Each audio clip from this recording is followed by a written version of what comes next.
అంతరాయతిమిరోపశాంతయే శాంతపావనమచింత్య వైభవం తన్నరం వపుషి కుంజరం ముఖే మన్మహే కిమపి తుందిలం మహా. శరణం కరవాణి శర్మదంతే చరణం వాణి చరాచరోపజీవ్యం కరుణామసృణైః కటాక్షపాతైః కురు మామంబ కృతార్థసార్థవాహం. గురుర్బ్రహ్మా గురుర్విష్ణుర్గురుర్దేవో మహేశ్వరః గురుః సాక్షాత్ పరం బ్రహ్మ తస్మై శ్రీ గురవే నమః. వ్యాసం వసిష్ఠనప్తారం శక్తేః పౌత్రమకల్మషం పరాశరాత్మజం వందే సుకతాదంతపోనిధిం. అచతుర్వదనో బ్రహ్మా ద్విబాహురపరో హరిః అఫాలలోచన శంభుర్భగవాన్ బాదరాయణః. వంశీ విభూషితకరాన్నవనీరదాభాత్ పీతాంబరాదరుణబింబఫలాధరోష్ఠాత్ పూర్ణేందు సుందరముఖాదరవిందనేత్రాత్ కృష్ణాత్ పరం కిమపి తత్వమహం న జానే. గోష్పదీకృతవారాశిం మశకీకృతరాక్షసం రామాయణ మహామాలారత్నం వందే నీలాత్మజం. ఆపదామపహర్తారం దాతారం సర్వసంపదాం లోకాభిరామం శ్రీరామం భూయో భూయో నమామ్యాం. పూజ్యాయ రాఘవేంద్రాయ సత్యధర్మరతాయ చ భజతాం కల్పవృక్షాయ నమతాం కామధేనవే. నారాయణం నమస్కృత్య నరం చైవ నరోత్తమం దేవీం సరస్వతీం వ్యాసం తతో జయముదీరయేత్. తతస్థం ద్రౌపదీ దృష్ట్వా ప్రణమ్య పరయా ముదా.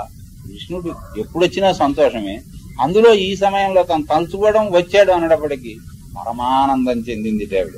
చెంది ఆయనతోటి అందిట ఇలా ఇలాంటి సంగతి మరి అని కథ అంతా చెప్పింది. ఇందువల్ల నేను ఇలాగా నిజానికి చెప్పాలా, ఈవిడ ఎందుకు రమ్మంది అంటే సరాసరి ఒక మాట చెబితే చాలు. దుర్వాసుడు 10,000 మందితో వచ్చాడు, వాడికి భోజనం పెట్టాలి అని ఒక మాట అంటే చాలు. కానీ ఆవిడకుండే ఆదుర్దా కొద్దీ ఆయన రావడం, ధర్మరాజు గారిలా చెప్పడం, స్నానానికి వెళ్ళడం, ఈ వాటికి జపం అయిపోయి ఉంటుంది, ఇంకో నిమిషంలో వచ్చేస్తాడు.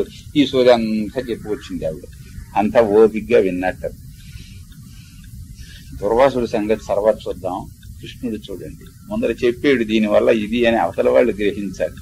భగవంతుడు మనకి ఇచ్చే చనువుతోటి ఏమిటి అంటే మనము మరిచిపోతూ ఉంటాం. ఎంత ఇది ఇచ్చినాను, ఆయన సర్వశక్తి సంపన్నుడని, మన యందు అపారమైన కరుణ కలవాడని, ఆయన చేస్తాడని అది కూడా మరిచిపో. ఆ మాట కూడా ఒక్కొక్కప్పుడు మళ్ళీ మరిచిపోతూ ఉంటాం. ఆయన చేస్తూ ఉన్నాను, ఆయన అనే మాటకు మళ్ళీ మనం వ్యాఖ్యానం చేసి అబ్బాయి అలా కాదు ఇలాగని మనం ఎదురు చెప్పడం ప్రారంభిస్తాం. ఈవిడ ఇలా చెబుతూనే ఉంది, మధ్యలో వాక్యం ఆపి చేసి దుర్వాసుడు ఆకలి మాట దేవుడు ముందర నాకు ఆకలిస్తోంది, శీఘ్రం భోజయమాం అన్నట్టు ఈయన. శీఘ్రం భోజయమాం కృష్ణే పశ్చాత్ సర్వం కరిష్యసి. ఆయన వంటలో గింటలో తర్వాత చేసుకుందు గాని ముందర నాకు ఏమైనా ఉంటే పెట్టు, నాకు ఆకలిస్తోంది అన్నట్ట కృష్ణుడు. అయ్యో ఇది ముళ్ళు తీసి కొర్రడిచిన సొంతం అయ్యే అన్నట్లుగాను ఓమూలు దుర్వాసుడికి పెట్టడం ఎలాగా ఏమీ లేదు, ఎలా తయారవుతుంది అని బాధపడుతూ నిన్ను సాయం నేను కోరితే ముందర నాకు పెట్టమంటావు ఏమిటయ్యా అని ఈవిడికి బాధపడి ఆవిడెందిట పాపం సిగ్గు వేసినట. అది అక్కడ ఉంది తమాషా. లజ్జిత అన్న ఇది వడ్డించే వాళ్ళకి తెలిసేటటువంటి బాధ. అతడు కోటీశ్వరుడు కావచ్చు, ఒక్కొక్కప్పుడు పదార్థం మళ్ళీ బజార్ నుంచి వచ్చే అవకాశం ఉన్నది, ఇంట్లో అయిపోతుంది వస్తుంది అనుకుంటాం. ముఖ్యంగా నెయ్యి ఇలాంటి వాటి దగ్గర వస్తుంది. అర్ధరాత్రి వేళ వచ్చి కూర్చుంటే పెరుగు రమ్మంటే ఎక్కడి నుంచి వస్తుంది, అది తోడుకోవడానికి టైం పడుతుంది. పక్కింటి వాళ్ళ దగ్గర నుంచి తెస్తేనే కానీ కుదరదు. అలాగే ఏ కారణం వల్ల ఆ వేళ నెయ్యి పట్టుకో రావాల్సిన వాళ్ళు రాలేదు, ఇంకో 4 ఎక్కువ వచ్చారు, ఉన్నది అయిపోయింది, ఎక్కడి నుంచి వస్తుంది, ఇంకో చోట నుంచి తెస్తేనే కానీ కుదరదు. యజమానుడు అనుకుంటాడు వీడు మన స్నేహితుడే కదా, వీడు ఏమీ అనుకోడు కదా, నెయ్యి లేకపోతే ఏం, చారుతో లేచిపోతాం, పెరుగు లేకపోతే ఏం అని వీడు అనుకుంటాడు. కానీ పెట్టేదానికి మాత్రం అలా ఉండదు. నెయ్యి లేదు, పెరుగు లేదు, ఎలా భోజనం పెట్టాం ఏమనుకుంటారు. వీడికంటే అప్రతిష్ట ఆవిడికి వస్తుందా? అది కాదు. తాను స్వయంగా పెట్టేది తన ఏమన్నా వస్తే యజమానుడికి రావాలి. ఆయన పెట్టమంటూ ఉన్నప్పుడు అదే పెట్టి ఊరుకుందాము అని అనుకోదు. అది పడిపోయేటటువంటి బాధ, గృహిణి పడే బాధ అంతా ఇంత కాదు. పోనీ ఆ మాట అనొచ్చును కదా, లేదని ఆ మాట చెప్పడం అంటే తనకేమిటో బాధగా ఉంటుంది. ఇంట్లో ఏమీ లేదు, కృష్ణుడు అంతటి వాడేమో తన అన్నం పెట్టమని ఆకలిస్తోందని అడుగుతున్నాడు. అందుకని లజ్జిత అభవతు, లేదని చెప్పడానికి సిగ్గుపడిపోయింది. కాసేపు ఆవిడికి నోట్లోంచి మాట రాలేదుట. సూర్యుడిచ్చిన పాత్ర ఉంది, ఆ పాత్రలో ఇది అప్పుడు చెప్పక తప్పలేదు, అది మద్భోజనావధి, నేను తినడంతో ఇక అది ఆ వేళకి ఒట్టిపోతుంది అన్నయ్య, మరి ఏం చేయను, నేను తినేసాను, తస్మాత్ అన్నం నవిద్యతే, ఇక మొత్తం సూర్యమంగళం అయిపోయింది, ఏం లేదు, మిగిలినటువంటిది ఏం లేదు అందిట పాపం. అంటే ఈయనన్నట్ట, కృష్ణే నా నర్మకాలోయం క్షుశ్రమేణ ఆతురేమయి శీఘ్రం గచ్చ మమ స్థాళీం ఆనయత్వ ప్రదర్శయ. నిజానికి ఆవిడ ప్రాణం మీదకు వచ్చేటట్లుగా చెప్పక బాధ పెడుతూ ఉన్నవాడు ఈయనంటాడు, ఇది వేళాకోళం ఆడే సమయమా చెల్లాయి అన్నట్టు. పైగాని వేళాకోళం తను ఆడుతున్నాడా ఆవిడ ఆడుతుందా? అన్నం నేను అడిగితే ఇంట్లో అన్నం లేదంటావేంటి? నా నర్మ సమయ, ఇది వేళాకోళం ఆడే సమయం కాదు, ఏదో గిన్నె పట్టుకొచ్చి నాకు చూపిస్తేనే కానీ నేను నమ్మను. ఉండి ఏది ఉంటే అది పెట్టు, ఎంత ఉంటే అంతే పెట్టు, ఒకప్పుడు కొంచెం ఉంటే అర్ధాకలతోటి ఎలా పెట్టాం అనే ఇచ్చటి ఒక కడుగు కూర్చో వండి మళ్ళీ పెడతాను అంటుంది. నాకు ఆ ఉన్న కాస్త మజ్జిగ వేసి తినేసేసి నేను వెళ్ళిపోతాను, నాకు అర్జెంట్ అంటే గంట ఆ పూర్తిగా వండి కంచం నిండా పెట్టి మామూలుగా తినేటట్టు తింటేనే కానీ ఇంట్లో వాళ్ళకేమో వాళ్ళకి తోచదు. అలా ఏమైనా అంటుందా? మొత్తానికి ఇది పరిహాస సమయం కాదు, ఇలా పట్టరా, సరే పట్టుకొచ్చి చూపిస్తే ఇక నోటుతో చెప్పి దానికంటే అదే తీరిపోతుంది అని ఆవిడ పట్టుకొచ్చి నిర్బంధత, ఆయన మరీ 4-5 సార్లు నిర్బంధం చేసేటప్పటికీ ఆ గిన్నె పట్టుకొచ్చి చూపించింది. చూపిస్తే అంటులతో మీద ఆవేళ ఉపకారం చేసింది ద్రౌపది. అది చూసేట కృష్ణుడు చూస్తే సరిగ్గా కంఠంలో, ఆ గిన్నె కంఠంలో ఒక ఇంత పులాకం మిగిలిపోయిందిట, మెతుకు మిగిలిపోయిందిట. సరిగ్గా ఇలాంటి చోట కనపడదు, ఒక్కొక్కప్పుడు మిగిలిపోయే అవకాశం ఉన్నది, అక్కడ మిగిలిపోయింది. అది చూసేట ఈయన గారు పరిశీలించి జాగ్రత్తగా స్థాళ్యా కంఠేధ సమలగ్నం శాకాన్నం వీక్ష కేశవ, మెతుకు కూడా కాదు, ఏదో కూర ఆకు, ఓ చిన్న ఆకు ముక్క లాంటిది ఏదో మిగిలిపోయింది, శాకాన్నం అన్నాడు. అమ్మయ్యా అని అది నోట్లో వేసుకున్నట్టు అది తీసుకుని, ఉంది లేకపోవడం ఏమిటి అని అది నోట్లో వేసుకుని, విశ్వాత్మా ప్రియతాం దేవ తుష్టశ్చాస్తి యజ్ఞభుకు, ఆయన యజ్ఞభోక్త, విశ్వాత్ముడు దీనితోటి సంతృప్తి చెందుగాక, విశ్వాత్మ తుష్టోభవతు అన్నట్ట అది నోట్లో వేసుకుని. ఇంకేముంది, విశ్వాత్ముడు అంటే విశ్వస్వరూపుడు, ఆయన తృప్తి చెందుగాక అంటే విశ్వం అంతా తృప్తి చెందిందన్నమాట. ఇంకా ఈయన ఇలా నోట్లో వేసుకోవడం ఏమిటి, వాళ్ళకి ఒక్కొక్కడికి ఎగదన్నుకుని వస్తున్నాయి తేణుకులు. కేశవాయ స్వాహ అందాం, మంచినీళ్ళు తాగుదాం అనుకుంటే బెరేమని పైకి వస్తుంది. అక్కడ ఉన్నటువంటి వాళ్ళకి అందరికీ కూడా ఇలా పూర్తి చేసి సహదేవ ఇలా రమ్మన్నాడు అని, ఆకారయ మునిని శీఘ్రం భోజన ఏది జాబ్రవి, వాళ్ళు ఏమిటి ఎంతసేపు కూర్చుంటారు అక్కడ, ముక్కు మూసుకుని తొందరగా రమ్మని పిలుచుకురా అని సహదేవుడికి ఆజ్ఞాపించాట, పిలుచుకురమ్మని. సరే అని ఈయన వెళ్ళేటప్పటికి వాళ్ళ పాటలు దృష్ట్వా ఉద్గారాన్ సాన్నరసాన్, ఒక్కొక్కప్పుడు కడుపు ఖాళీగా ఉన్నప్పుడు కూడా తేనుపులు వస్తాయి, కడుపు నిండుగా ఉన్నప్పుడు తేనుపులు వస్తాయి, ఖాళీగా ఉన్నప్పుడు కూడా తేనుపులు వస్తాయి. ఆ తేనుపు కారణం నిండు, ఈ తేనుపు కారణమేమో నిండుకొని ఉండటం. రెండింటికి కూడా కారణములు వేరుగాని తేనుపులు వస్తాయి. వీడికి ఆకంఠంగా తింటే తేనుపులు ఎలా వస్తాయి, అలాగే అన్నరసములు మెతుకులు కూడా గొంతుకులోకి వస్తున్నాయి వీళ్ళకి. హస్తినాపురంలో తిని బయలుదేరిన వాళ్ళకి ద్వైతవనంలో అన్నరసం గొంతుకులోకి వస్తుంది. వాడి మొహం వీడి చూడ, వీడి మొహం వాడు చూడ, సరిపోయింది అందరికీ కూడా. దృష్టవంత పరస్పరం ఒకళ్ళొకళ్ళు, నీకు ఇలాగే ఉందా అంటే నీకు ఇలాగే ఉందా అని.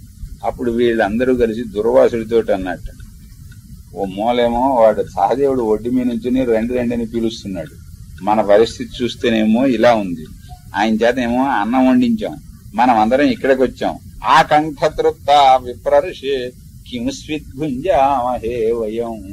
సరిగ్గా పరిస్థితి ఎలా ఉంది అంటే, ఆకంఠ తృప్తాహ, ఒక్కటి కూడా మర్యాదకు కూడా మెతుకు కూడా నోట్లో పెట్టుకోవడానికి వీలుగా లేదు. పోనీ ముందేమైనా ఈ స్థితి ఇందాకనే కనిపిస్తే మాకు అక్కర్లేదు, భోజనాలు అక్కర్లేదని చెప్పి ఉండేవాడు. వంట చేయించి ఈ సమయంలో చెబితే ఎలాగా? వృధా పాకృత అస్మాత్, అవసరంగా వండించామే అన్నారు. వీళ్ళకి ఇంతదాకానే సమస్య. దుర్వాసుడు దెబ్బ తినున్నాడేమో, ఆయన ఇంకా పెద్ద సమస్య. ఇప్పుడు ఏం చెయ్యాలి మనం? దుర్వాసుడికి పట్టుకున్నటువంటిది అది. మాస్మాన్ అథాక్షుర్దుష్ట్వైవ పాండవ క్రూరచక్షుషా. దుర్యోధనుడైతే వాడి మొహం, వాడి కోపం వచ్చినా గాని వాడు చేయగలిగింది ఏం లేదు. వీళ్ళు 12 సంవత్సరాల నుంచి తపస్సు చేస్తూ ఉన్నటువంటి వాళ్ళు, అంత పూర్వం కూడా తపస్సు చేసిన వాళ్ళు.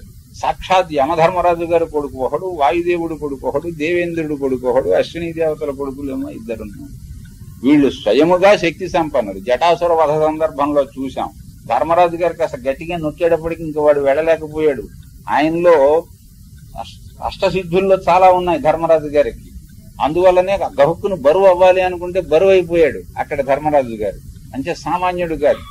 వాళ్ళు మనని కోపంతో చూశారంటే మనం భస్మం అయిపోతాం. ఇప్పుడు పాండవుల దగ్గరికి వెళ్ళామంటేను. స్మృత్వ అనుభావన్ రాజర్షే అంబరీషస్య శ్రీమత.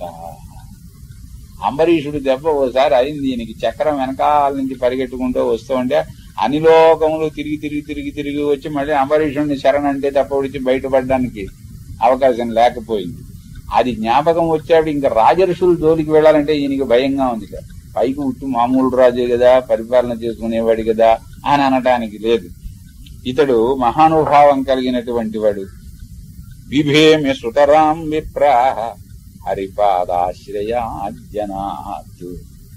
హరిభక్తి అంబరీషునికి అంత శక్తి ఇచ్చింది గనక హరిపాదములను ఆశ్రయించిన ఎవరినైనా సరే ఏమైనా అందామంటే అప్పటి నుంచి భయం వేస్తోంది అన్నట్టు. పాండవులు మహాత్ములు, సూర్యులు, కృతవిద్యులు, తపస్సులు. ఇప్పుడు ఏం చేద్దాం అని అలాగే వస్తాంలే నాయన, మనం ఇలా వెడితే లాభం లేదు. శిష్య శీఘ్రం పలాయత. రే అబ్బాయి చెబుతున్నాను, మళ్ళీ ఎప్పుడో ఎక్కడో వీలున్నప్పుడు కలుసుకుందాం. ముందర ఇక్కడి నుంచి ఎవడికి ఓపిక ఉన్న దారిని ఎంత వేగంగా పారిపోగలిగితే అంత శీఘ్రం పలాయత, పారిపోండి. మళ్ళీ వాళ్ళు రథం మీద వెనకాలే వచ్చి తీసుకుని వెళ్ళినా కానీ దొరకకుండా మనం పారిపోవాలి.